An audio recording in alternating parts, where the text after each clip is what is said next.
In the earliest years of the Imperium, when the stars still seemed close enough to touch and the future appeared vast and unshadowed, humanity stood upon the threshold of a new age of legend. Old Earth, once fractured by division and scarred by ages of strife, had been drawn together beneath a single will. From the cradle of humanity rose a figure of unmatched presence and power, a being who did not seek worship, yet commanded absolute loyalty, who did not promise comfort, yet offered survival among the stars. Through vision, science, and unyielding resolve, he brought order where chaos had ruled for millennia. The wars of unification had ended. The fires that once consumed continents had burned low. In their place came industry, purpose, and a single dream that stretched far beyond the blue skies of terror. That dream was a Great Crusade. Vast fleets gathered in orbit, their hulls gleaming in the cold light of distant suns. These were not mere armadas, but entire civilizations in motion, forged ships that could birth weapons by the thousand, vessels bearing diplomats and iterators, transports filled with settlers ready to claim forgotten worlds. And at the heart of it all stood the legions of Astartes, the space marines, warriors shaped by artifice and gene science to be stronger, faster, and more enduring than any human born of nature alone. They were the Emperor's angels of death, yet in those early days they were also symbols of hope. Across the void, scattered human worlds waited in isolation. Some had endured old night in ignorance, their cultures reshaped by centuries cut off from terror. Others had fallen into tyranny, superstition, or decay. Many did not even remember that humanity had once spanned the galaxy. The Great Crusade sought them all. Compliance, it was called, a word spoken with calm certainty in command halls and briefing chambers. Worlds would be brought into the Imperium's fold. Their peoples offered protection of unity, the knowledge of rediscovered science, and the stability of imperial law. Most accepted. Some resisted, but the crusade did not slow. Above it all, distant yet ever-present, was the Emperor. He did not rule through spectacle. He did not walk among the masses. Instead, he labored in silence, guiding the Crusade's course through extrapathic commands and rare appearances that left entire legions awed into reverent stillness. His vision was not for a single generation, but for all of humanity's future, a future free from the predations of the warp, free from ignorance, free from the slow extinction that had nearly claimed the species during the long isolation. To many, he was a distant father. To others, a master of reason. To his generals, he was simply the architect of destiny. Among those generals were the Primax, towering beings created as the genetic sons of the Emperor, each crafted to embody aspects of his grand design. Scattered across the galaxy in their infancy by forces not yet understood, they were being rediscovered one by one as the crusade expanded. Each reunion was an event of profound significance. Each Primarch brought with him a legion of space marines drawn from his own genetic pattern, warriors who saw in their gene sire not only a commander, but the living source of their identity. In those early years, the reunions were moments of triumph. Fleets would translate from the warp to find a world already shaped by the influence of a Primarch, a warrior king, a brilliant tactician, a visionary builder. When father and son stood together at last, the Imperium seemed to grow stronger simply from their union. The crusade momentum became unstoppable. Star by star, the darkness receded. Warp routes were charted and stabilized. Ancient technologies, long thought lost, were rediscovered in forgotten vaults. Forged worlds awakened, their manufactories thundering day and night to supply the expanding Imperium. New bastions rose along the frontier, each a promise that humanity would never again be scattered and alone. There was confidence then, not arrogance, but certainty. The Emperor's commanders believed the galaxy could be tamed within a few short centuries. The Xenos empires that threatened humanity were identified and confronted with methodical precision. Some were shattered in decisive campaigns. Others retreated before the advancing tide of Imperial fleets. Each victory reinforced the belief that destiny favored mankind at last. Even the warp, that turbulent sea through which the crusade traveled, seemed a challenge to be mastered rather than a terror to be feared. Navigators guided ships along currents of relative calm. Astropaths carried messages across light years. The Imperium moved with a coordination no earlier human empire had ever achieved. Yet for all this expansion, there were places where the crusade slowed. Worlds that had developed in isolation sometimes viewed the arriving fleets not as saviors, but as invaders. Cultures had grown strange under alien skies. Beliefs had taken root that clashed with the rational creed the Imperium sought to impose. Diplomacy was attempted. Iterators spoke of unity, of shared origin, of the strength found in cooperation. Often, it was enough. Sometimes, it was not. The legions of Astartes were instruments of war as much as they were symbols of order.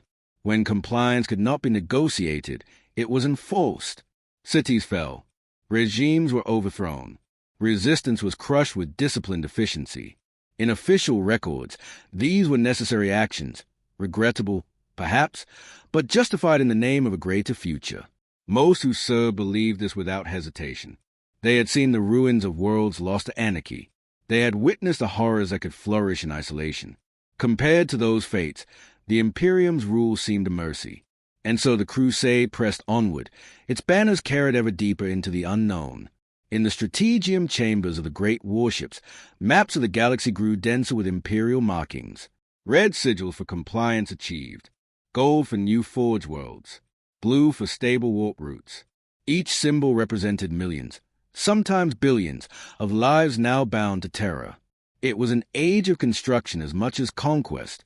On newly compliant worlds, infrastructure rose with astonishing speed.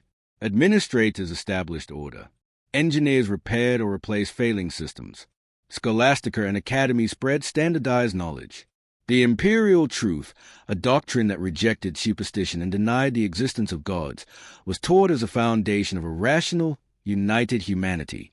For a time, it seemed to take root. People who had once feared the night sky came to see it as a path rather than a threat. Trade flowed between systems. Cultures exchanged ideas. The Imperium was not gentle, but it was purposeful, and purpose brought stability. Still, the Emperor himself remained apart. Though his presence shaped every aspect of the crusade, he seldom took the field. Instead, he entrusted the day-to-day prosecution of the war to his primarchs and their legions. It was a practical necessity. The galaxy was too vast for one being, no matter how powerful, to oversee every campaign. Among his sons, bonds of brotherhood formed, and rivalries as well. Each primarch possessed immense pride, immense capability, and a fierce desire to prove worthy of the Emperor's design. They competed in victories, in efficiency, in the number of worlds brought to compliance. Most of the time, this competition drove them to greater achievements. In quiet moments, however, some wondered what place they would hold when the crusade was done. It was a question rarely spoken aloud. For now, the future seemed assured. The Emperor's vision advanced without visible obstacle.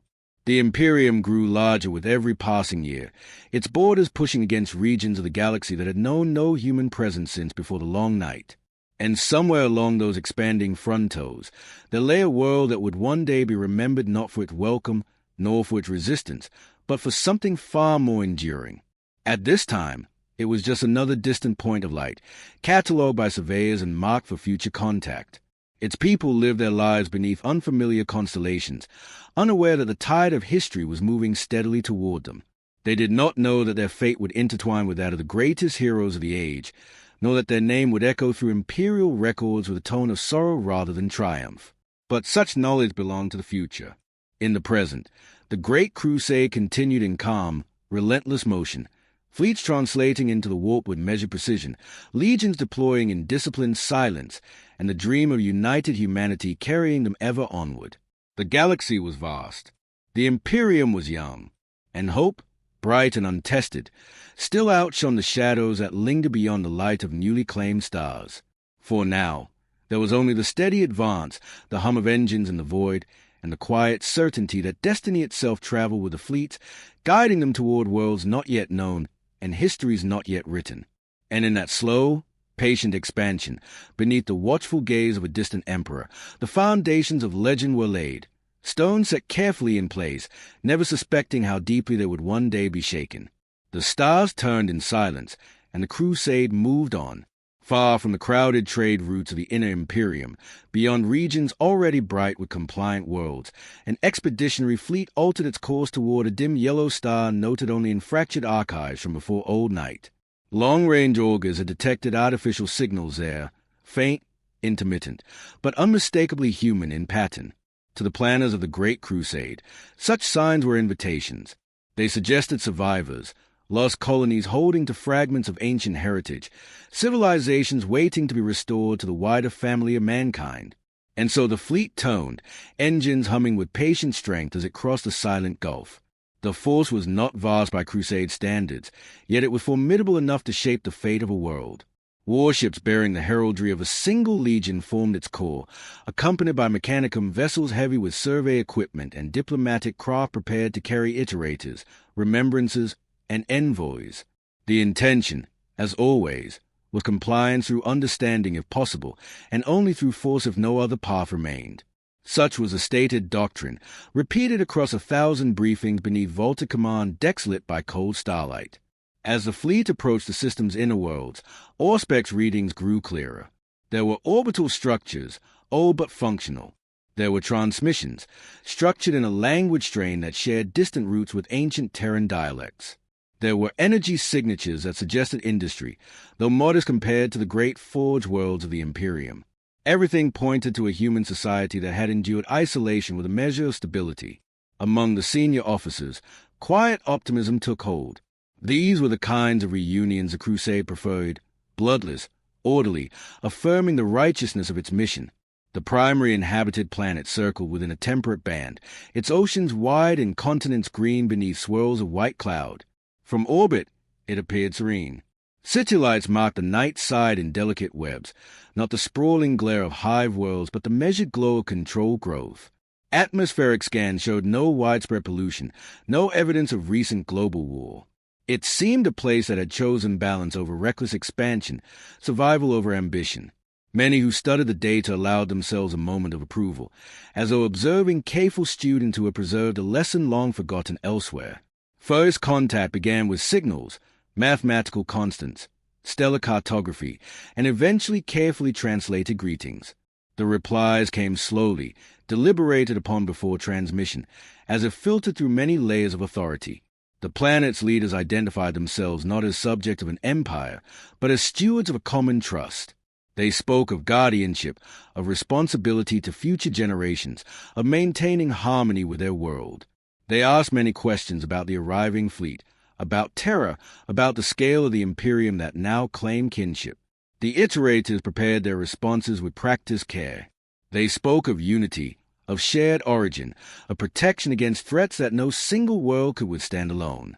They described the Emperor's vision, a rational order where humanity would never again be lost in darkness. Their tone was calm, confident, certain that reason would prevail. From orbit, the Legion's flagship transmitted these assurances while landing craft waited in readiness, engines warm, their hulls reflecting the pale light of the system's sun. Permission was granted at last for a delegation to land. The chosen site lay upon a broad plain near one of the planet's largest cities, a place of low structures and wide avenues, designed more for openness than defense. When the Imperial delegation descended, they found no massed armies, no raised weapons. Instead, they were met by robed officials, scholars, and representatives whose expressions were composed, even welcoming. Ceremonies were observed. Gifts were exchanged. Data crystals, samples of art, records of history carefully preserved through long centuries of solitude. Yet beneath the courtesy, there was distance. The world's leaders listened attentively to descriptions of the Imperium, but their questions returned always to autonomy. How much authority would remain in local hands? What obligations would be demanded in men and material? What of beliefs, of long-held traditions that had guided them safely through ages of isolation? The Imperial envoys answered according to doctrine. Unity required standardization. Defense required contribution. Truth required the abandonment of superstition. Their voices remained measured, but the lines of difference became clearer with each exchange. In orbit, the Legion commanders watched reports scroll across hololithic displays. They noted the delays between questions and answers, the careful wording of every planetary transmission. None of it was open defiance. None of it was submission. It was caution, profound and immovable, born of a society that had survived precisely because it trusted slowly and changed little. To warriors accustomed to decisive campaigns, such restraint felt like resistance in another form. Days passed in dialogue. Survey teams were allowed limited access to infrastructure, always escorted, always observed. The Mechanicum reported technological levels below Imperial standards, but marked by unusual efficiencies. Systems optimized for sustainability rather than expansion. It was a world that had chosen to endure quietly rather than reach for the stars again. To some within the fleet, that choice seemed wisdom. To others, it seemed a failure of destiny. The Legion's Primarch was not present in this expedition, yet his captains carried his expectations like a silent weight. The Crusade did not exist merely to reconnect. It existed to transform. Humanity, in the Emperor's design, would be unified not only in name, but in purpose and direction. A world that wished only to remain as it was posed a subtle problem. Not hostile, yet not aligned with a great endeavor unfolding across the galaxy. Still, hope lingered that time would bring agreement. As the system star set beyond the curve of the planet, casting long shadows across quiet cities and patient starships alike, both sides prepared for further talks. Lights burned late in orbital strategiums and planetary council chambers. Each believed they acted for the good of their people. Each believed caution was wisdom. High above, the fleet held its silent vigil, engines idling, banners unmoving in the void, waiting for a decision that would echo far beyond this gentle world and far beyond this calm and fragile moment. Negotiations continued beneath skies that seemed too peaceful to hold the weight of such consequence. The planet's capital, with its low towers and open plazas, became the stage upon which two visions of humanity regarded one another with careful restraint. Delegations met in chambers designed for civic discourse rather than defense, their walls adorned with art that celebrated seasons, harvests, and the steady passage of generations. It was a culture that measured success in continuity, not conquest. The Imperial envoys adjusted their approach with disciplined patience. They spoke less of fleets and campaigns, and more of shared heritage. They presented records of old Earth, of the long age of darkness that had severed humanity's bonds, and of the immense effort required to reunite the scattered worlds. They described the threats that lurked in the void, not in vivid detail, but with sober gravity. No world, they explained, could remain untouched forever. Isolation was not safety, it was delay. The planetary representatives listened with grave attention. In return, they shared their own chronicles. Their ancestors had survived the collapse of interstellar travel by turning inward, preserving knowledge, limiting consumption, and placing strict boundaries on technological growth that might destabilize their world. They had witnessed neighboring systems fall silent in ages past, and had taken those silences as warnings. To endure, they had chosen restraint over ambition. Neither side dismissed the other's reasoning. That was the difficulty. From orbit, the Legion's officers received daily summaries.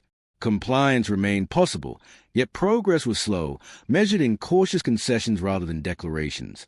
The world's leaders expressed willingness to exchange knowledge, to establish limited trade, even to host a small imperial presence. But full integration, tight obligations, military levies, doctrinal reforms, these they deferred, requesting decades of gradual adjustment. Decades were insignificant to planets. They were unacceptable to a crusade. Among the Astartes, perspectives differed. Some captains argued that patience now would secure loyalty later.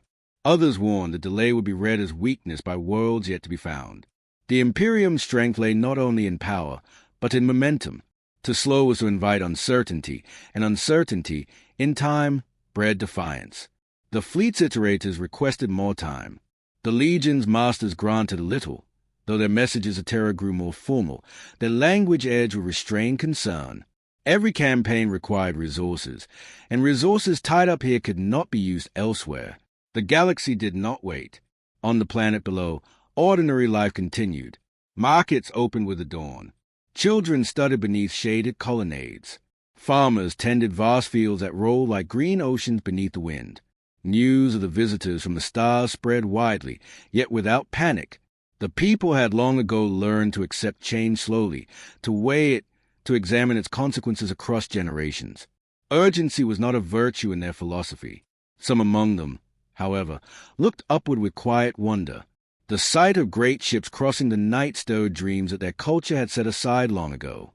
There were scholars who wished to see Terra's libraries, engineers curious about forgotten technologies, young men and women who felt the pull of a wider horizon.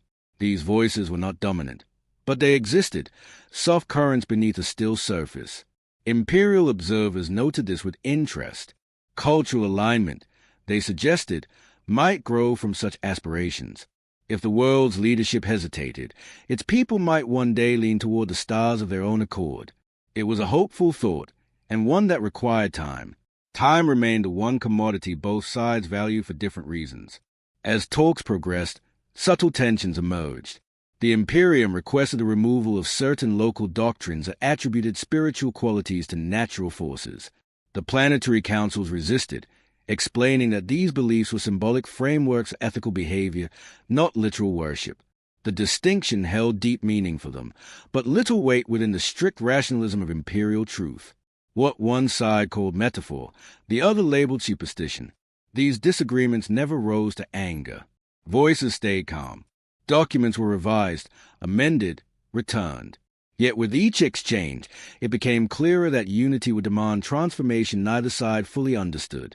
High above, in the observation galleries of the flagship, Astarte's warriors watched the planet turn. They were being shaped for decisive action, yet bound now to stillness. Some found the waiting more difficult than battle. They had been created to bring worlds into compliance, not to hover while philosophers debated the pace of history. And yet, orders were orders. So the fleet remained, a constellation of steel above a world of measured patience. Engines slept. Weapons stayed cold. Signals passed back and forth in steady rhythm, like the breathing of some vast, restrained creature. Beneath the quiet sky, two futures regarded one another across a narrowing distance, neither hostile, neither yielding, both certain in their duty to those they served. The air was calm, the cities undisturbed, the fields unscarred. For the moment, peace held, delicate and unbroken, as fragile as morning light across still water, and just as fleeting, though none yet wished to see the ripple forming far below the surface. The stillness could not last forever. In orbit, the expeditionary fleet received a transmission bearing the signal of higher command, relayed across vast distances through the minds of astropaths who dreamed in fire and echo. The message was brief, its language precise. The Crusade's advance could not be delayed indefinitely. A resolution was required. Compliance, in full, was to be secured without further postponement. No anger colored the order. No threat was spoken. It was simply the steady voice of an empire that moved on a galactic scale, where hesitation in one system echoed as absence in another. The Legion's commanders gathered in council beneath vaulted ceilings of adamantium and light.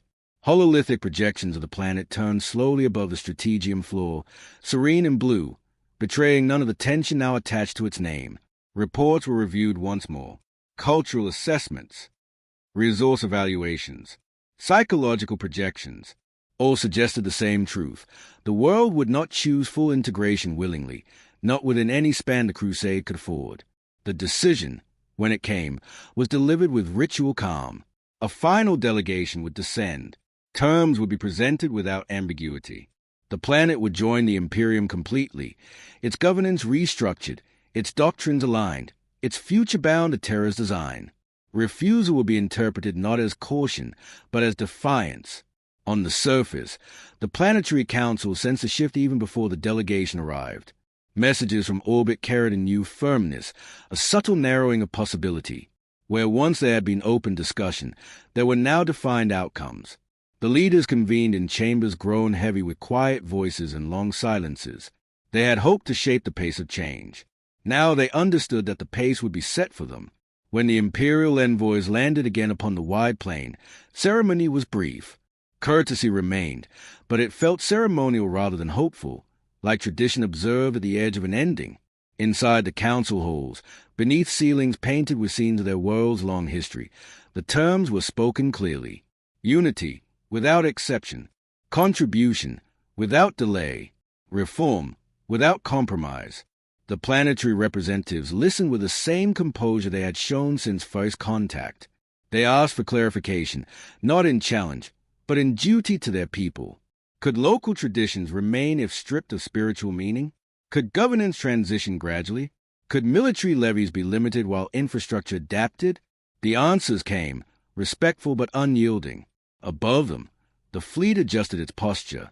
Not aggressively, not yet, but perceptibly. Escort vessels shifted into higher orbits. Communication relays strengthened encryption protocols. Readiness states quietly rose across the armada. To the planet's orbital observers, trained to read the language of spacecraft motion, the message was unmistakable. Time had ended. Across the world, knowledge of the ultimatum spread in controlled disclosures. There was no panic, only a deepening stillness. Public gatherings were held in open plazas where leaders spoke of responsibility and choice. They explained the scale of the Imperium, the impossibility of resisting by force, and the cost of surrendering the principles that had preserved them for so long. Many citizens urged acceptance. Survival, they argued, required adaptation. Others feared that once their cultural foundations were surrendered, nothing distinct would remain. The debate was not loud, but it was profound, carried in quiet conversations that lasted through the night. Within the Legion's flagship, some astartes watched these developments with an emotion they rarely named: reluctance. They had seen brutal worlds, tyrannies that crushed their own people, regimes built on suffering. This planet was not such a place. It was orderly, humane, cautious, yet it stood in the path of a destiny larger than itself. Duty did not soften for sympathy. The final answer came at dawn local time, transmitted from the planetary capital to the waiting fleet. The message was formal, its language steady. They would accept alliance, exchange, and shared knowledge. They would not surrender full sovereignty, nor dismantle the philosophical structures at the heart of their civilization. They asked the Imperium to respect a different path for humanity, one of restraint rather than expansion. In the strategium, silence followed the reading of those words. No one expressed surprise. The outcome had been anticipated in every projection. Still, the reality settled heavily, like dust after a distant collapse. Orders were prepared, coded, and distributed with mechanical efficiency. Assault formations were designated. Target lists prioritized infrastructure control over destruction. The objective remained compliance, not annihilation. On the planet below, the sun rose over quiet cities and fields untouched by war.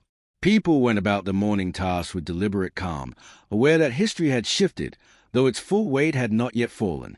In the capital, council members stood together on a high balcony, watching the pale sky where distant points of light marked the presence of ships that would soon descend.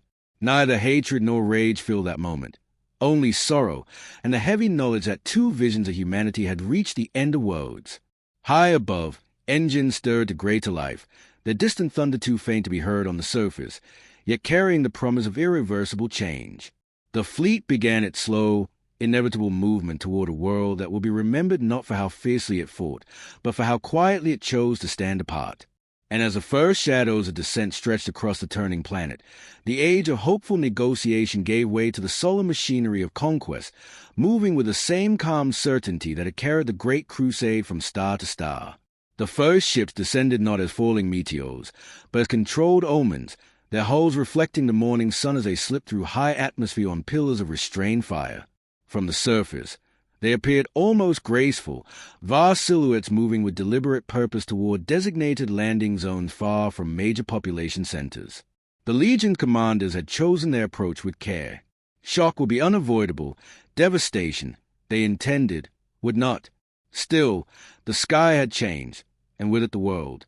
Across cities and farmlands, people paused in their daily routines to watch the distant shapes grow larger. There were no air raid sirens, no frantic mobilizations. The planetary defense forces had been ordered to stand down from direct engagement. Their leaders understood the scale of the power descending upon them. To resist openly would invite destruction. Their world could not survive. Instead, defensive networks were shifted to monitoring and civil protection, their role transformed from guardians against invasion to witnesses of history. Landing craft settled upon plains and dry basins, their ramps lowering with slow inevitability. From within emerged ranks of space marines, armor the color of burnished woolplate, movement precise and unhurried. They did not charge. They advanced in measured formations, securing communication hubs, transit routes, and centers of governance exactly as planned. Their presence was overwhelming, yet disciplined, force contained within ritual and order. Imperial iterators accompanied them, broadcasting calm directives in carefully translated local dialects. Citizens were instructed to remain indoors where possible, to avoid military zones, to trust that compliance would preserve life and infrastructure. The tone was firm but not cruel. It was a voice of an empire certain of its authority, not one seeking to vent anger. In the capital, the Planetary Council remained assembled as armored figures entered the outer districts. There was no attempt to flee. Records of their civilization's history had been secured in deep archives, cultural treasures placed under protection in the hope they might survive whatever transformation lay ahead. When Imperial representatives arrived under guard of towering warriors, the Council received them standing, their expressions composed of their world had shifted beyond recall. The formal declaration was brief. By authority of the Imperium of Man, planetary governance was now subject to Imperial oversight. Strategic sites would be secured. Existing leadership would remain in advisory roles during transition, provided cooperation continued. Resistance would be met with escalating enforcement. No one raised a weapon. No one shouted defiance. The surrender was administrative, spoken in steady voices that trembled only after the words had passed. Elsewhere, smaller confrontations flickered briefly where local commanders or isolated groups refused orders to stand down. These moments were sharp and quickly extinguished, the Legion's superiority absolute. Yet even in these clashes, restraint guided action. Precision strikes disabled weapons and infrastructure rather than leveling cities. The aim was control, not punishment. By the second day, orbital platforms had been secured. Communication arrays linked the planet directly to the fleet. Mechanicum teams began assessing industry, power grids, and data networks, mapping how best to integrate them into Imperial systems. Administrators arrived with cargoes of standardized equipment and sealed archives of lore. Change advanced not in flames, but in paperwork, logistics, and quiet reclassification. For the people, the transformation felt unreal. Their streets remained intact, their homes unburned, yet authority had shifted to distant stars. New symbols appeared on public transmissions. New schedules governed production. Schools received revised curricula emphasizing humanity's shared destiny among the stars. The language of survival through restraint was gently, persistently replaced with a language of expansion and duty. Some adapted quickly, seeing opportunity in connection to a vast interstellar civilization. Others felt a quiet grief, difficult to voice, for a way of life that would not return. Their world still turned beneath the same sun, yet its future course had been altered beyond their control. From orbit, the fleet maintained its vigil, watching as orders settled into a new configuration. Reports marked objectives achieved with clinical precision. Casualty figures remained low by the standards of the Crusade. Infrastructure stood largely intact. Strategically, the operation was a success. And yet, among certain observers, a subtle unease lingered. This had not been a victory won against cruelty or chaos, but against difference, a divergence in belief about what humanity should become. The Imperium had prevailed, as it always did. Still, something quiet and irreplaceable had been set aside. As night fell once more across the planet, lights glimmered in cities unchanged in appearance but altered in meaning. Above, warships drifted like patient constellations, guardians and conquerors in equal measure. The great engines of the Crusade prepared, even now, to depart for other stars. Behind them, they left a compliant world, orderly, subdued, and forever marked as a place where hope and destiny had met and chosen different paths. In the weeks that followed, the fleet's presence above the planet diminished, ship by ship translating back into the warp to rejoin the widening front of the Great Crusade. What remained behind was not an occupation in the brutal sense known on harsher worlds, but a permanent Imperial framework, administrators, advisors, mechanicum overseers, and a modest garrison of Legion warriors whose duty was no longer conquest, but stability. From orbit, the planet looked unchanged, a blue and green sphere turning with tranquil regularity. On its surface, however, the rhythms of life had shifted in ways subtle and profound. New banners hung beside old civic symbols. Government chambers echoed with unfamiliar titles and protocols. Data networks, once closed and inward-looking, now pulsed with signals from distant systems, carrying trade requests, logistical directives, and fragments of a galaxy far larger than most citizens had ever imagined. The world was no longer an island in the void. It was a node in an immense and growing design. The transition was managed with deliberate care. Imperial administrators understood that order would endure more securely if daily life continued with minimal disruption. Local officials retained visible authority, though their decisions now flowed through channels that led ultimately to terror. Laws were reviewed, amended where they conflicted with Imperial doctrine, and reissued under new seals. To many citizens, the changes felt bureaucratic rather than catastrophic, a slow tightening of structure rather than a sudden break. Yet beneath this calm adjustment, deeper currents moved. Educational institutions began teaching the history of humanity as recorded by the Imperium, a narrative vast in scale and confident in direction. The long isolation of this world was framed not as a noble act of preservation, but as a chapter of enforced ignorance now ended. Young minds absorbed images of distant stars, of crusading fleets, of a species reclaiming its place across the galaxy. For some, it stirred excitement. For others, quiet disorientation. Religious and philosophical traditions underwent careful scrutiny. Practices deemed purely symbolic were permitted to continue in muted form, reinterpreted through secular language. Others, those seen as incompatible with imperial truth, were discouraged through policy rather than force. Temples became cultural centers. Rituals became commemorations. Meaning shifted, though the outward form sometimes remained. Among the older generations, this transformation felt like a thinning of the air, nothing visibly torn away, yet something essential made faint. The Legion garrison rarely intervened directly in civilian matters. Their presence alone was enough. Armored figures could be seen at starports, at communication nexuses, at key transit junctions. They stood motionless for long periods, vast and silent, embodiments of an authority too great to question. Children watched them with wide eyes. Adults looked away with careful neutrality. For the Astartes themselves, this duty was unfamiliar. They had been forged for war, for decisive action beneath burning skies. Their task was patience, to be seen, to be remembered, to ensure that the planet's new course did not waver. Some adapted with stoic acceptance. Others felt a restlessness they did not voice, a sense that they were guardians of a peace built on quiet loss. Trade began within months. Merchant vessels arrived bearing machinery, medicines, and manufactured goods far beyond local capability. In exchange went agricultural exports, refined materials, and carefully selected cultural artifacts deemed suitable for wider circulation. The planet's economy expanded rapidly, its measured self-sufficiency replaced by integration into vast supply networks. Prosperity increased, visible in new construction and improved infrastructure. And yet, as the world grew wealthier, it also grew more dependent. Astropaths established a permanent choir in a newly constructed spire near the capital, their minds linking the planet into the Imperium's psychic communication web. Their presence brought both connection and unease, for ordinary citizens could sense, without understanding, that thoughts now traveled through realms their ancestors had chosen never to touch. The stars no longer felt distant. They felt watchful. Seasons passed. The memory of the fleet's descent softened into history, then into education.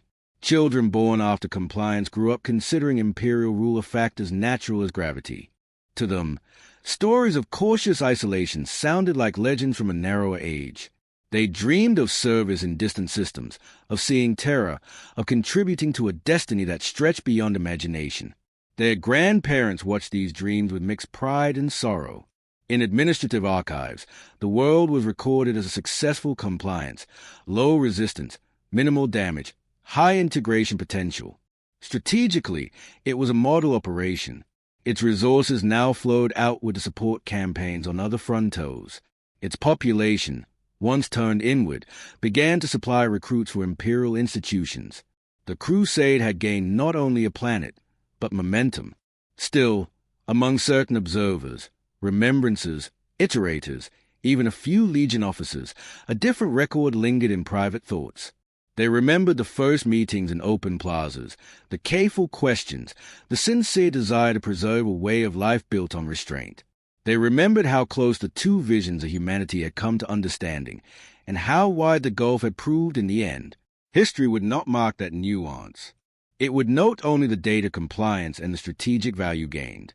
As the fleet vanished entirely from the system, leaving only distant trade routes and administrative lines to tie the planet to the wider Imperium, the world settled into its new identity. It endured, as it always had, resilient, adaptable, quiet. But somewhere beneath its ordered cities and fertile fields, in memories passed softly from one generation to the next, remained the echo of a choice made beneath a calm sky. the day they had stood at the edge of a greater destiny and been carried into it whether they willed it or not. Years passed, and the world settled into the great pattern of the Imperium, its once isolated existence now woven into the vast and impersonal fabric of interstellar rule. Trade lanes stabilized. Tides were assessed and met with disciplined regularity. Administrators rotated in and out according to distant schedules devised light years away. In official archives, the planet was no longer described as newly compliant, but simply as productive, reliable, and strategically well-positioned along an expanding frontier corridor. Such words were considered praise. The generation that had witnessed the arrival of the fleet grew older. Their memories, once sharp with the weight of change, softened into stories told in quiet rooms and shaded gardens. They spoke of the days when the sky had filled with unfamiliar stars, when decisions had been made in voices that did not tremble until afterward. To their children and grandchildren, these accounts felt distant, like legends from a slower and smaller world. Yet memory did not vanish. It adapted. The planetary capital changed gradually in appearance. New structures rose beside old civic halls, administratum spires of austere design, communication towers crowned with sensor arrays, barracks built to Imperial specifications. The architecture continuity now stood alongside the architecture of empire, their differences visible to any careful eye. Streets once named for local philosophers gained secondary titles honoring distant heroes of the Crusade. Language shifted, not erased but laid, as a vocabulary of terror settled over older speech like a transparent veil. For many citizens, daily life improved in measurable ways. Medical technologies reduced diseases that had lingered for centuries. Transportation networks expanded beyond continental boundaries. Educational exchanges allowed promising students to study off-world, returning with knowledge unimaginable to their ancestors. Opportunity, once limited by the horizon of a single planet, now extended toward the stars. And still, the cost remained difficult to define. Cultural practices once central to identity survived mostly as heritage displays. Festivals observed for tradition rather than belief. Philosophy studied as historical curiosities rather than guiding principles. The worldview that had emphasized balance and limitation slowly gave way to one that prized growth, contribution, and outward purpose. It was not imposed with cruelty. It simply proved more compatible with the Imperium's endless motion. The Legion garrison eventually departed, recalled to more active fronts as the crusade pushed onward. In their place remained planetary defense forces reorganized under Imperial doctrine, equipped with standardized weaponry and commanded through sector authorities. The towering warrior became memories themselves, figures from childhood recollections, vast silhouettes against a sky that had once seemed so quiet. Their absence was both relief and reminder. In orbit, a modest station replaced the fleet's earlier presence, a hub for trade, communication, and oversight. Ships came and went in steady rhythm, their crews seldom aware that this world had once hesitated at the threshold of unity. To them, it was simply another compliant planet among thousands, notable only for efficiency and stability. That was how the Imperium preferred its worlds. Far away, in campaign logs and Crusade chronicles, the planet's name appeared in a different context. It was cited in discussions among strategists and remembrances as an example of a bloodless yet difficult compliance, a case where ideological divergence, rather than military resistance, had required decisive resolution. The lesson drawn was not one of regret, but of necessity. Unity, the records included, could not be partial. Thus the world became a reference point, its identity distilled into a principle. Those who lived there did not see themselves as symbols. They continued planting crops, raising families, debating civic matters now framed within imperial law. Life endured with the same quiet resilience that had defined their history long before the stars returned. If there was sadness, it existed alongside pride and adaptation, in survival through change rather than destruction. Time moved as it always did, indifferent to politics and memory alike. As decades folded into one another, the original debates faded from public consciousness.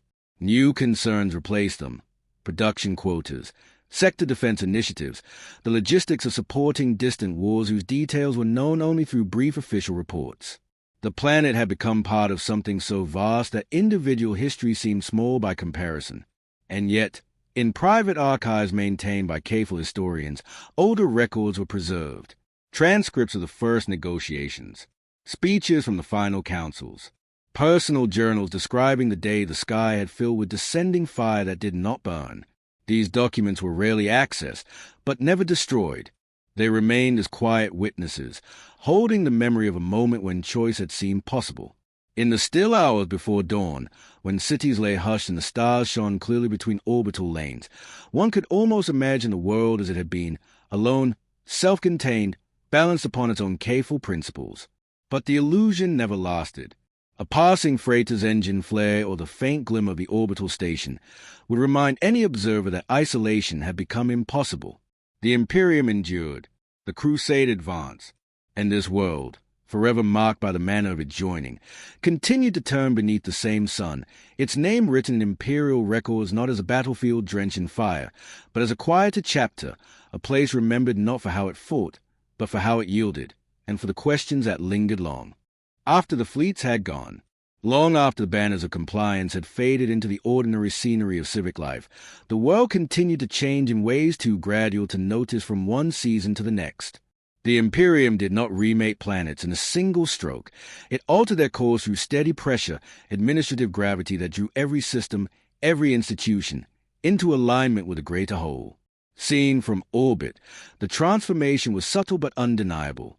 New orbital docks expanded beside the original station, their silhouettes angular and unmistakably imperial. Cargo traffic increased year by year, steady streams of vessels arriving to collect agricultural surpluses, refined metals, and skilled personnel for distant assignments. In return came machinery, prefabricated habitats, and cultural imports from worlds whose names most citizens could not pronounce. The planet's economy flourished within this exchange, its prosperity measured in numbers that satisfied distant auditors. Production targets were met with disciplined reliability. Infrastructure improved. Life expectancy rose. From the perspective of the administratum, the world had become an example of successful integration, orderly, productive, loyal. Yet prosperity did not erase memory, it layered over it. The oldest districts of the capital still held buildings from before compliance, their stone facades weathered by centuries of careful maintenance.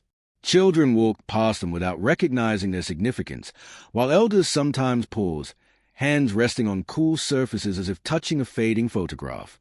In these quiet gestures lingered an awareness that progress had come with subtraction as well as addition.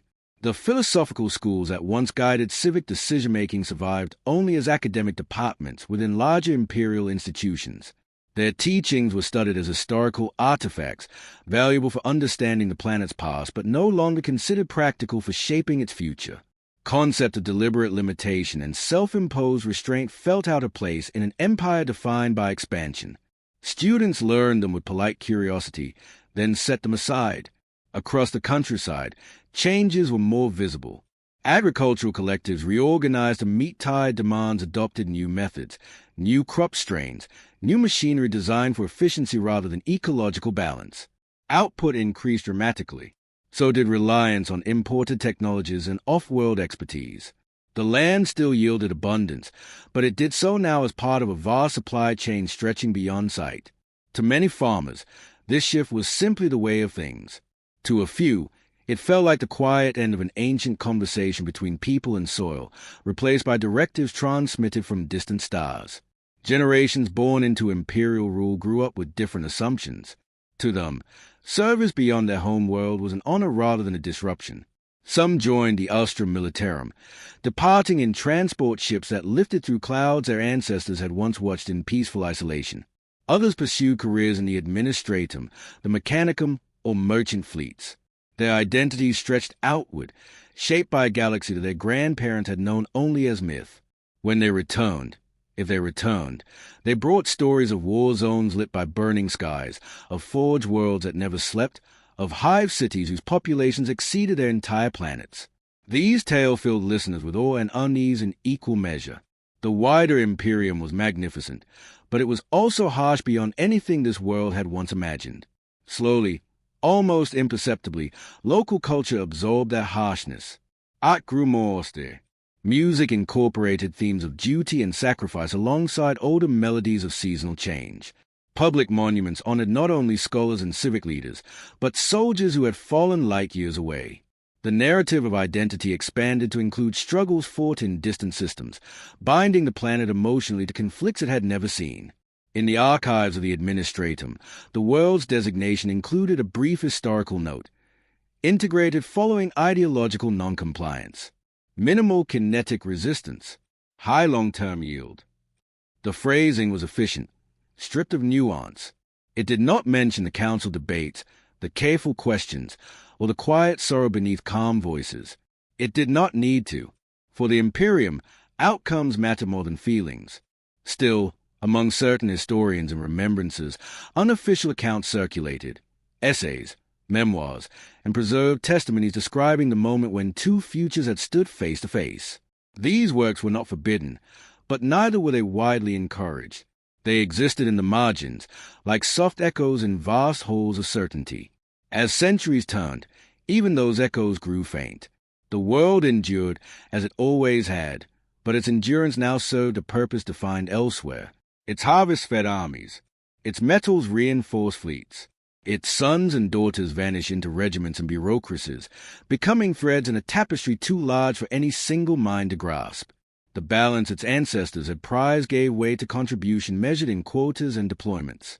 And yet, beneath the layers of integration, something of the old spirit persisted, a tendency toward careful thought, toward measured response rather than reckless impulse.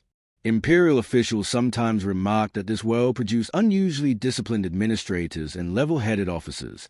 They did not realize they were witnessing the last quiet inheritance of a philosophy officially set aside.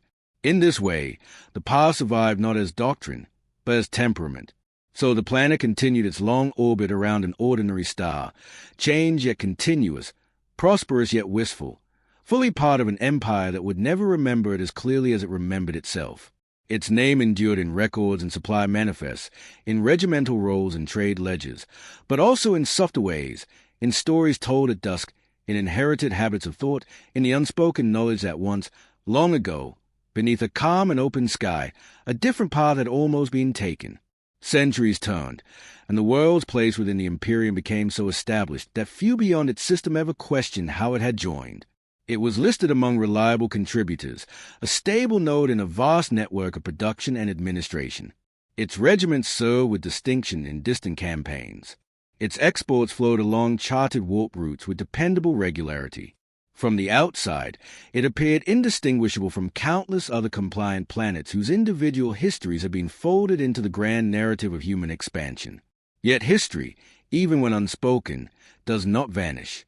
It settles into the foundations of culture, shaping instincts and assumptions long after the original events are forgotten. On this world, governance retained a subtle deliberateness uncommon in many imperial domains. Local administrators, though bound to distant authority, still favored consultation and measured implementation. Directives from the sector capital were obeyed, but often after careful study and adaptation to local conditions. This tendency was rarely challenged, for results remained efficient. Over time, it became simply known as the planet's character, thoughtful, steady, resistant to extremes. Few remembered that this temperament had once been a philosophy. In rural regions, older patterns of land stewardship persisted alongside mechanized agriculture. Families spoke of soil health and seasonal balance with a reverence that sounded almost spiritual, though framed now in purely practical terms. Imperial agronomists sometimes found these practices inefficient, yet they could not deny the long-term stability they produced. Reports noted the phenomenon without tracing its roots. Unaware, they were observing echoes of a worldview that had once stood at the heart of planetary identity. Cities, too, carried layered histories. Beneath the towering administratum complexes and orbital transit elevators lay older districts where street layouts followed designs meant for community rather than scale. Public squares remained places of gathering, not merely transit. Civic debates, though constrained by imperial law, still drew engaged audiences. The habit of discussion endured, even when the range of permissible conclusions had narrowed. To visitors from harsher worlds, the planet seemed unusually calm. This calm did not mean absence of conflict. Disputes arose over tithe increases, recruitment quotas, and resource allocations. There were protests, petitions, formal appeals sent along bureaucratic chains that stretched impossibly far. But such unrest rarely turned violent. Negotiation, compromise, and procedural resistance were preferred tools. Imperial overseers sometimes interpreted this as docility. In truth, it was a different form of resilience, one that bent without breaking.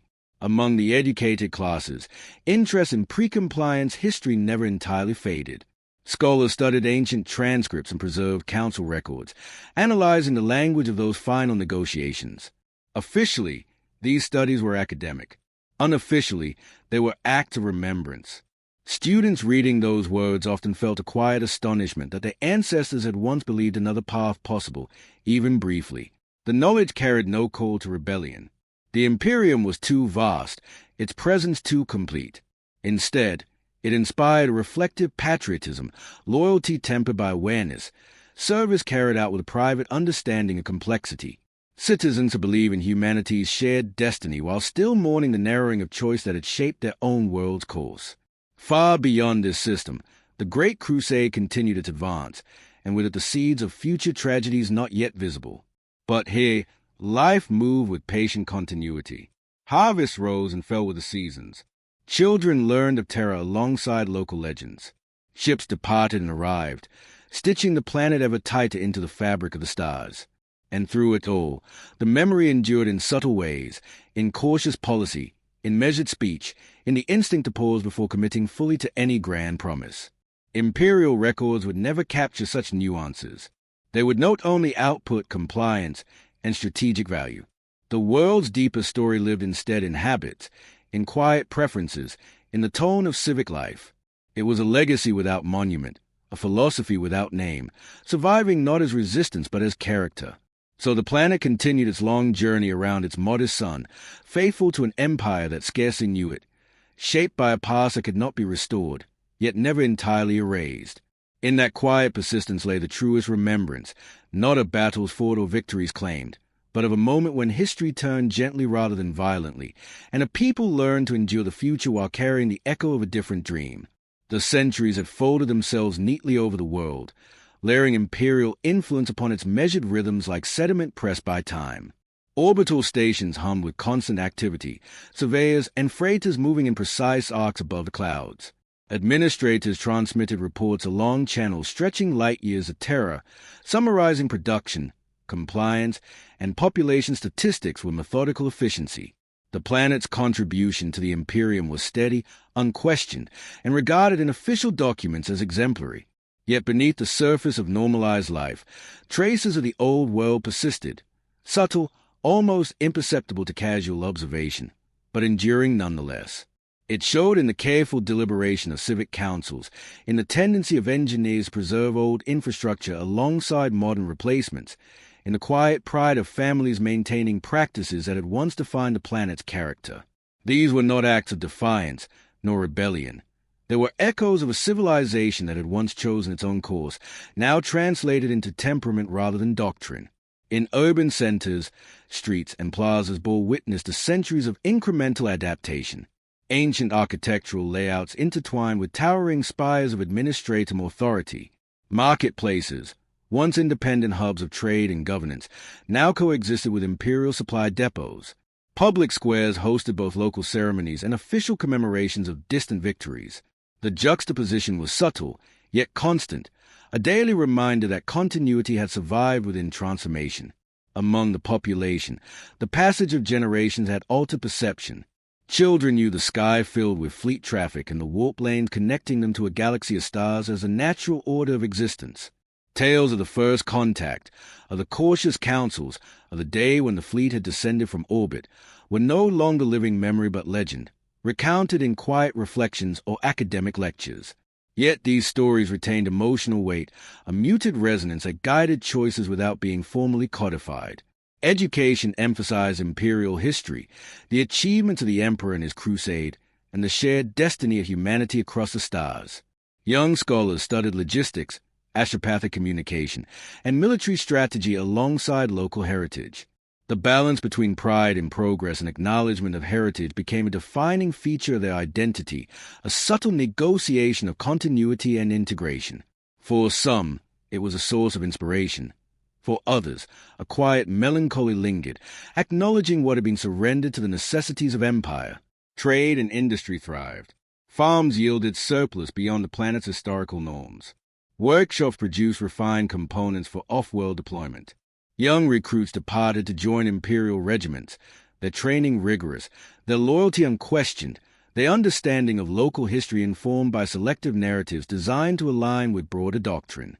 In these movements, the world's role in the galaxy expanded while its older rhythms persisted quietly in parallel, invisible yet influential. Occasionally, subtle tensions surfaced. Local councils debated the pace of change, the interpretation of laws, and the prioritization of resources. Disputes were often procedural rather than ideological, resolved through negotiation and compromise rather than conflict. Even in these instances, the enduring pattern of measured decision-making, inherited from a culture that had once valued restraint above all else, guided outcomes. Imperial overseers noted efficiency, unaware that the same deliberation had once been the core of independent governance. The natural world reflected these layers as well. Terrains that had long been cultivated for balance now bore modification for scale. Waterways were regulated, forests preserved selectively, soils optimized for maximal output. Yet older systems of land stewardship persisted in corners, quietly influencing modern practices.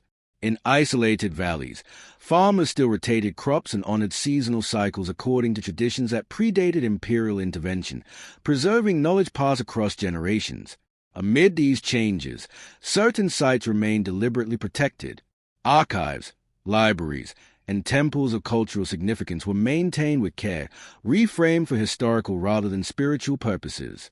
Scholars continued to study pre-compliance texts, interpreting them with a mix of reverence and practicality. The lessons embedded within the world's early history, patience, deliberation, measured response, remained encoded in civic habits, teaching the descendants of the first contact generations how to endure the Imperium's vast machinery without losing entirely the shape of what had been. And yet, the wider galaxy exerted its influence relentlessly. Fleet movements reminded the planet of its obligations. Requests for personnel and material arrived with unwavering expectation. Tides and quotas reinforced imperial authority. Even in moments of quiet, the hum of distant engines and the steady pulse of extrapathic signals reminded all inhabitants that their world was no longer autonomous. Independence had been surrendered, though the memory of choice endured in subtle currents beneath surface compliance. As the sun set across sprawling plains and structured cities, light softened over streets that had witnessed centuries of transformation. Shadows stretched long across fields that had once been carefully preserved, reflecting the juxtaposition of enduring local character and imposed order. Citizens moved through these spaces with habitual calm, aware only faintly that their daily routines were shaped by histories both remembered and unspoken. High above, orbital stations drifted silently, observing, recording, transmitting. The Imperium's machinery functioned without pause, yet beneath its efficiency lay the enduring traces of a world shaped first by choice, then by necessity. Its name appeared in records, its production tallied, its people integrated into fleets, regiments, and bureaucracies, yet the essence of what had once been deliberation, restraint, measured patience remained encoded in behaviors too subtle for official acknowledgement. In the deep hours of the night, when city lights dimmed and the stars appeared unobstructed, one could almost perceive the echo of a horizon untouched by imperial ambition, the memory of a civilization that had once faced the impossible question of autonomy beneath a calm and open sky. The Imperium's reach was absolute, yet in quiet places, in careful decisions, and in the enduring character of its people, the planet carried a shadow of the world it had once been. And so it turned, silently, steadily, beneath a galaxy of stars, a world forever shaped by both the embrace and the weight of empire, holding within its memory a truth that no record, however precise, could fully capture. Time continued its slow, relentless passage, and the world, now fully woven into the Imperium's vast framework, bore the hallmarks of centuries under distant authority. From orbit, the planet seemed serene. Oceans reflected sunlight in sweeping curves, forests swayed gently beneath predictable winds, and cities stretched in orderly grids beneath a sky pierced by the occasional transit of imperial craft. Yet this calm surface concealed layers of history, memory, and subtle adaptation, a civilization shaped as much by restraint as by integration. The administrators of the planet, descendants of those who had first met the fleet, carried a dual consciousness. They enforced the edicts of sector authorities, reporting production figures, ties, and troop contributions with meticulous accuracy. Yet in private chambers, they often debated the same questions their ancestors had once pondered: how to balance imposed authority with local identity, how to preserve heritage within structures designed for efficiency, how to maintain continuity without inviting scrutiny from powers that could not tolerate deviation. Decisions were made deliberately, slowly, with a quiet weight of responsibility that had defined generations before them. In the urban centers, the daily rhythms reflected centuries of adaptation. Market districts thrived under standardized regulation, yet pockets of older trade practices remained. Craftspeople still passed skills along in traditional forms. Merchants still favored long-standing routes familiar from memory rather than strict logistical optimization. Education instilled the history of the Imperium, yet alongside it students learned of local customs, preserved knowledge, and the principles of balance that had guided the world before compliance. To outsiders, these practices seemed subtle, almost invisible. To those who lived them, they were enduring markers of identity. Military service continued to tie the population to the Imperium. Regiments formed from local volunteers and conscripts trained rigorously, departing for far-flung fronts where was burned beneath alien suns. Letters returned from these campaigns brought tales of destruction, discipline, and shared purpose. Civilians read them with pride, yet also with a quiet, unspoken reflection on the fragility of life and the permanence of loss. For every victory claimed elsewhere, memories of ancestral autonomy lingered, shaping the temperaments of those who remained behind. Infrastructure had evolved to serve both practical needs and symbolic authority. Bridges, aqueducts, and communication arrays stood alongside older civic works, integrated into systems that ensured efficiency while preserving historical continuity. Roads once designed for slow, deliberate passage now carried the flow of industrial transport. Fields cultivated under centuries-old methods were supplemented by mechanized systems engineered by off-world specialists. In all things, the past informed the present, even when it was subordinated to a larger imperative. Cultural memory endured in less tangible forms. Music, poetry, and storytelling incorporated subtle themes of deliberation, caution, and patience. Annual festivals, once centered on natural cycles and civic rites, were reframed as historical commemorations while retaining rituals that hinted at their origin. Citizens found quiet solace in these continuities, small acts that tethered them to a world that had existed before the fleets arrived. Even the natural world preserved traces of its prior philosophy. Forests maintained biodiversity beyond what mechanized management demanded. Rivers flowed along patterns adjusted for irrigation, yet still respecting seasonal cycles. Soil rotation continued in ways taught by ancestors, optimizing for long-term fertility rather than immediate yield. Imperial agronomists often found these methods peculiar, yet the results spoke for themselves. Stability and productivity achieved without waste or collapse. Interpersonal interactions reflected the same inherited temperaments. Decisions in councils, guilds, and committees moved slowly, each step deliberate, every proposal carefully weighed. Debate was valued over haste. Consensus was preferred over unilateral action. Outsiders sometimes interpreted this as inefficiency. To those who lived it, it was resilience, a philosophy refined through centuries of self-governance, now refracted through the prism of imperial oversight.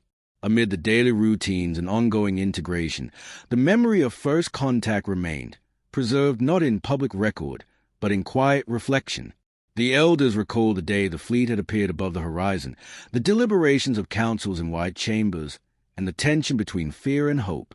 Even as the Imperium's machinery bound them to distant stars, that memory shaped the ethics, priorities, and instinct of leadership. Decisions were guided as much by inherited caution as by edicts transmitted across the void. At night, when cities fell silent and orbital lights traced precise paths through the sky, the world seemed to hold its breath. Shadows stretched across streets and plazas, across fields and rivers, revealing the contours of history beneath the surface of everyday life. It was a reminder that compliance had come not only through authority but also through quiet negotiation, that survival had required adaptation without full surrender of identity. From orbit, the planet's status remained unremarkable in the Imperium's official records: productive, compliant, integrated. But beneath these sterile classifications, the enduring pattern of thought persisted. deliberation over impulse, caution over recklessness, patience over urgency. The memory of what had been almost lost, the echo of an independent path, informed every action, every decision, every instinct. And so the world turned beneath a galaxy of distant stars, its people living lives shaped by forces both immense and intimate. It was a planet marked by compliance, yet also defined by subtle endurance. In the quiet, measured cadence of its existence, one could perceive the lingering shadow of a civilization that had faced the impossible weight of destiny and adapted, neither wholly conquered nor wholly preserved, but carried forward in quiet, steadfast resilience beneath the unending expanse of the Imperium. The passage of centuries had made the world almost indistinguishable from the many thousands of other imperial planets catalogued in sector archives. From orbit, its continent appeared as they always had, mountains rising steadily, rivers tracing ancient paths, cities growing and shifting in geometric harmony beneath the sun's slow arc. Yet beneath the surface, the texture of history remained, woven into behaviors, customs, and the subtleties of governance. This was a place shaped as much by quiet thought as by the weight of conquest, where the past endured in ways imperceptible to distant observers. Among the administrators, the legacy of early deliberations was still evident. Decisions were rarely made hastily. Policy proposals, even those dictated from sector authorities, were carefully reviewed, debated, and adapted to local conditions. Reports submitted to the administratum reflected both compliance and nuanced interpretation, balancing duty to distant command with a subtle continuity of local logic. To those trained in the art of bureaucracy, such choices were invisible, but they carried consequences: efficiency without rashness, obedience without neglect, integration without erasure. In urban centers, this pattern extended to everyday life. Streets were orderly, marketplaces regulated, yet clusters of older practices persisted. Merchants followed routes established centuries ago, guided by instincts inherited through generations. Artisans preserved techniques handed down in family workshops, blending local tradition with off-world technologies. Schools instilled the history of the Imperium, but alongside this curriculum, lessons about civic responsibility, ethical balance, and historical precedent endured, vestiges of philosophy that had once guided independent governance. Agriculture reflected a similar duality. Mechanized systems optimized for imperial quotas ran alongside older rotational practices designed for long-term sustainability. Soil quality remained high, yields consistent, and ecological diversity subtly maintained despite industrial pressure. Local farmers, while complying with off-world demands, quietly preserved methods that their ancestors had considered essential to planetary balance. The Imperium noted productivity, not principle, yet principle survived in these quiet practices. Military service continued to tie citizens to the broader galaxy. Regiments trained for distant campaigns, departing on fleet transports to participate in wars far removed from their homeworld. Letters and reports returned occasionally, recounting both strategy and hardship, victory and loss. For those remaining, these accounts were not merely reports. They were a reminder of the scale of the Imperium, of the lives their compliance enabled, and of the distance, both physical and cultural, that now separated them from their own history. Religious and cultural practices, while reframed to align with imperial expectations, persisted in forms adapted to circumstances. Festivals once focused on seasonal cycles became historical commemorations, ceremonies celebrating the endurance of local identity rather than divine favor. Music, storytelling, and poetry continue to carry the cadence of pre-compliance thought, reflection, patience, and careful measurement, even as they were outwardly folded into imperial doctrine. Such continuity provided citizens with subtle reassurance that the world's identity had not been entirely consumed. Even the natural world retained its silent testimony. Rivers continued to follow paths refined over centuries, forests maintained pockets of biodiversity, and winds carried pollen from crops cultivated according to ancestral rotation. Imperial ecologists often noted the efficiency of these patterns without realizing their origin, habits born of deliberate restraint and careful observation, now folded into a galaxy that prioritized productivity above all. Despite outward compliance, memory endured. Stories of first contact, the fleet descending through the sky, the councils of debate, the deliberation of leaders, were preserved in private archives, recounted in subdued tones, or hidden in coded texts. They reminded scholars and civic leaders of what had once been possible, a moment when choice had still existed, when the planet could have charted a different course. These narratives were rarely shared beyond trusted circles, yet their influence shaped judgment, guiding policy and cultural practice even in the absence of overt defiance. Generations born entirely under imperial rule interpreted this memory differently. For them, the fleet's arrival was legend, a story of the distant past that explained why the world functioned as it did. Yet even they absorbed its lessons indirectly, in measured decision-making, in prudence over rash action, in preference for debate and consultation over unilateral moves. The essence of autonomy, though stripped of sovereignty, persisted as temperament rather than law. The wider galaxy moved relentlessly, wars flaring, fleets crossing light years, planets rising and falling under the weight of destiny. This world, integrated yet tempered by centuries of inherited restraint, endured. Its population continued its wake, producing, educating, serving, while maintaining habits that distinguish it subtly from countless other systems. In the quiet of night, when city lights dimmed and the stars became sharply visible, one could sense the echo of a choice that had been made long ago, a decision not entirely erased, lingering beneath routines, rituals, and the pattern of life itself. And so the planet toned, beneath an indifferent sun and the distant sweep of the Imperium's machinery. Compliance was total. Integration was complete. Yet beneath the calm exterior, beneath measured productivity and obedient governance, there existed the enduring shadow of what might have been, a memory not of rebellion, but of deliberation, of restraint, of a civilization that once faced the infinite weight of choice beneath the silent gaze of the stars. The planet had long ceased to be remarkable in the eyes of the Imperium. Fleet movements over its atmosphere were routine, its production quotas met with mechanical regularity, and its regiments deployed across distant battlefields as though their loyalty and obedience were unquestioned facts of the galaxy.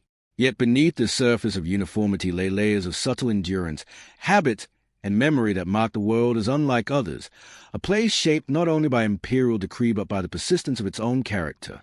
Administrative processes moved with familiar efficiency. Orders arrived from distant authorities. They were reviewed carefully, discussed in council chambers, and adapted to local circumstances before implementation. The method was slow but deliberate. Sector auditors often recorded compliance without recognizing the influence of centuries-old practice. The patience embedded in decision-making, inherited from generations that had once governed independently, ensured continuity and stability even as the mechanisms of empire operated over it with unrelenting precision. In urban centers, life continued under the dual influence of imperial oversight and local heritage. Streets and plazas bore monuments both ancient and recent, statues commemorating local leaders alongside those celebrating distant victories and imperial heroes. Marketplaces maintained rigorous order, yet artisans preserved subtle traditions in craft and technique, producing goods with care that honored inherited standards.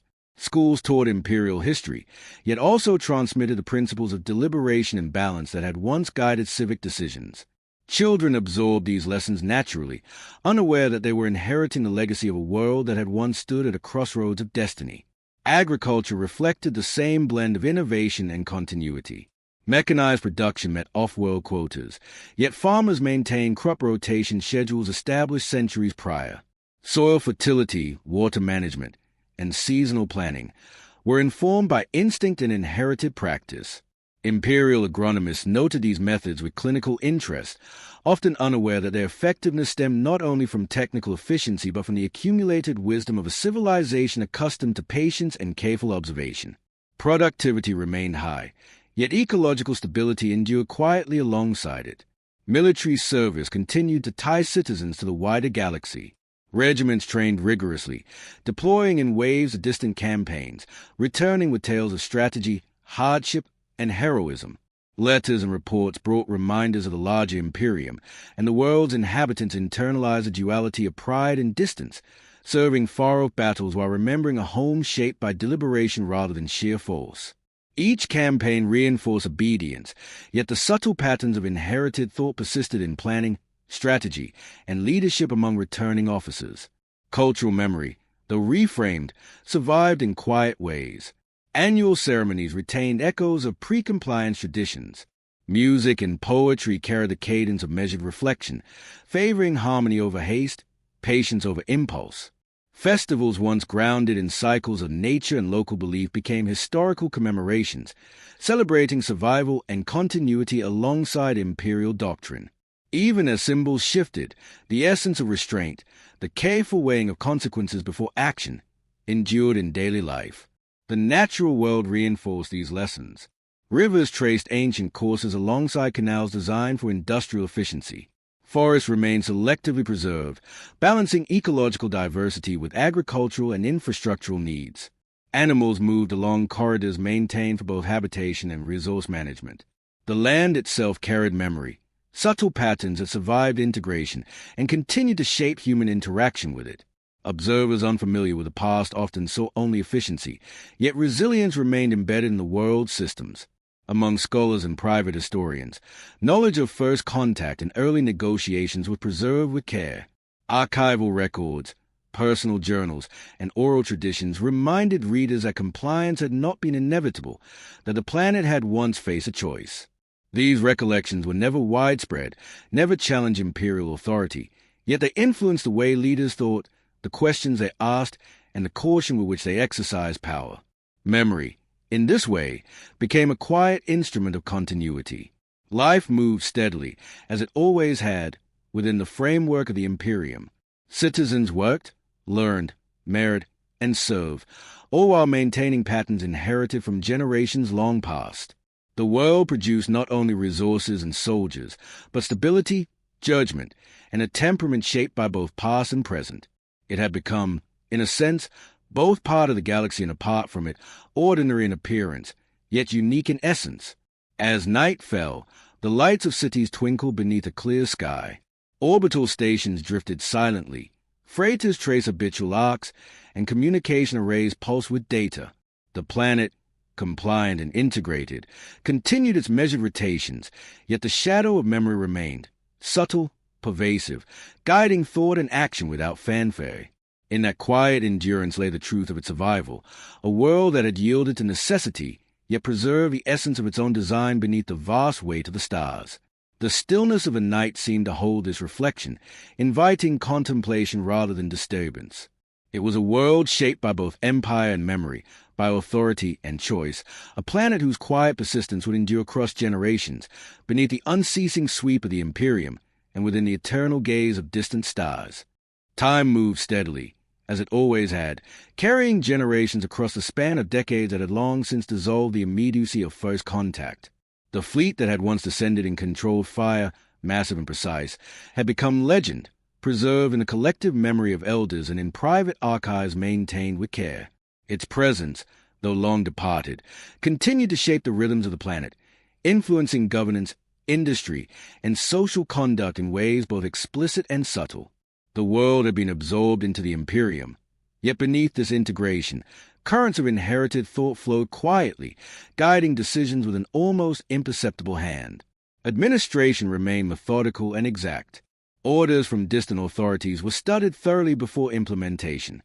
Councils debated implications, weighed risks, and adapted procedures to fit local circumstances. Each report, each directive, was processed not merely for compliance but with consideration of context, history, and consequence. To observers unacquainted with the planet's origins, these practices appeared as diligent bureaucracy. Yet for those who understood, they represented continuity, a deliberate cultivation of thought and behavior that had survived centuries of external authority. The citizenry lived under these dual currents of influence, the visible structure of imperial oversight and the invisible weight of inherited practice. Markets operated with order and precision, yet older patterns persisted. Merchants maintained traditional routes and customer relationships. Artisans preserved skills passed down through generations. Education conveyed imperial doctrine alongside civic principles rooted in a philosophy of patience and restraint. Children absorbed both, learning the values of obedience and deliberation simultaneously, their identities forged at the intersection of imposed authority and inherited wisdom. Agricultural systems mirrored this balance. Mechanized production ensured compliance with tithes and quotas, while older methods sustained soil fertility and ecological equilibrium. Rotation schedules, water management, and seasonal cultivation patterns, practices embedded over centuries, continued alongside technological innovation. Imperial auditors noted efficiency, yet the subtle harmony of past and present persisted, demonstrating that the planet's endurance relied as much on temperament as on tools or directives. Military obligations tied the planet ever outward. Regiments trained, deployed, and returned, their experiences shaping future leaders who carried both imperial discipline and a cautious, reflective approach to decision-making.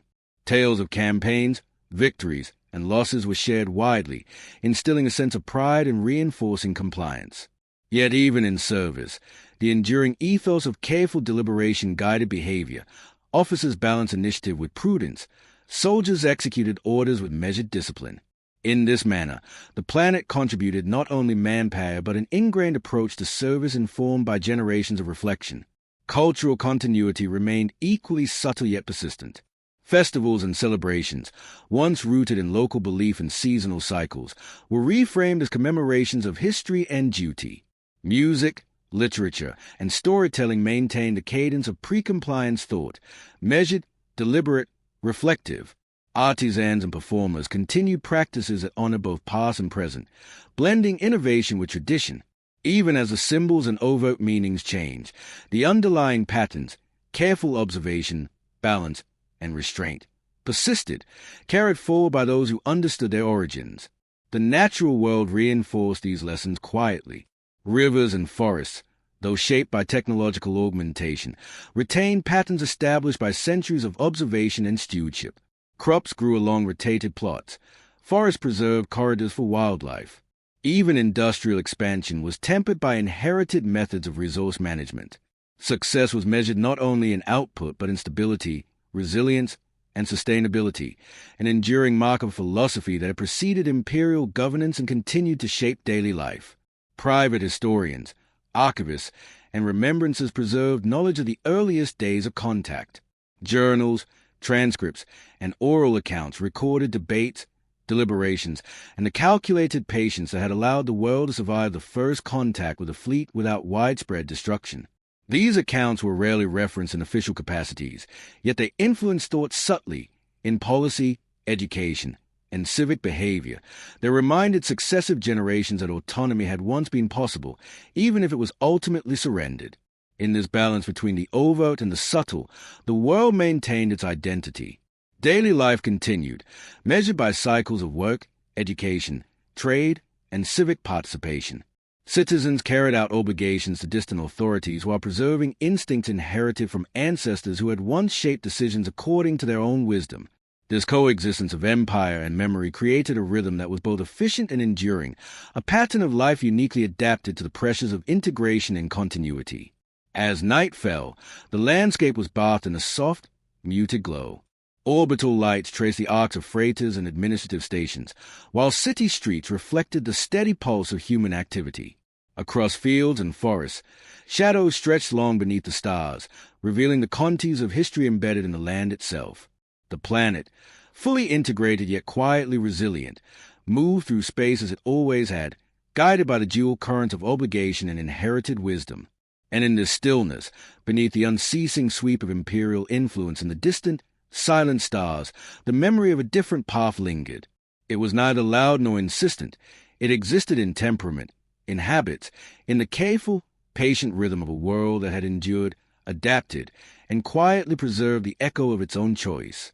The horizon remained calm, the night unbroken, inviting reflection and gentle continuity, as if the planet itself understood that survival required both obedience and remembrance. The centuries had become measured, folded into the routines of generations whose lives were bound as tightly to the Imperium as the orbital stations and trade lanes that traced the skies above. From orbit, the planet appeared serene, a jewel of stability against the dark canvas of space, its continents patterned with the geometry of human settlement, its forests and rivers flowing with a quiet constancy that betrayed no knowledge of the storms that had once passed through its history. Yet beneath this calm, beneath the carefully administered order and obedient structures, persisted currents of memory and instinct, subtle, unbroken, and shaping the very decisions that ensured the world's endurance. Administrators maintained their work with a discipline refined over centuries. Imperial mandates arrived across vast distances, yet every instruction, every decree, was examined, adapted, and integrated with the inherited logic of those who had governed before the arrival of the fleet. Councils met to discuss potential outcomes, weighing consequences against precedent, ensuring that no action, however minor, disrupted the delicate balance of productivity and continuity. Compliance, though absolute in outward measure, had been harmonized with the planet's unique character. Efficiency was enhanced by prudence, obedience guided by reflection. In cities, life moved with a quiet regularity. Market districts thrived under structured regulation, yet older forms of exchange persisted. Artisans maintained methods taught across generations. Merchants honored trade patterns established long before imperial oversight, and civic leaders balanced the demands of production with the ethics of care.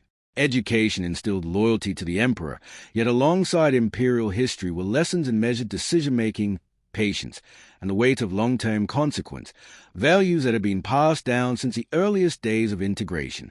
Children grew up confident in their duties and responsibilities, yet subtly guided by instinct inherited from a civilization that had once faced a question of choice with deliberation and foresight. Agricultural production exemplified the coexistence of imperial authority and inherited wisdom. Mechanized farms met quotas and tides efficiently, yet older methods persisted in parallel, preserving soil fertility, ecological diversity, and seasonal balance. Streams and irrigation channels continued to follow patterns established over generations. Forests retained corridors for wildlife, and crop rotation remained an ingrained habit. Imperial auditors praised the yield and efficiency, unaware that the subtle stability beneath the numbers was a result of centuries of careful observation, judgment, and restraint. Military service continued to tie the population outward, binding the world to campaigns in distant sectors.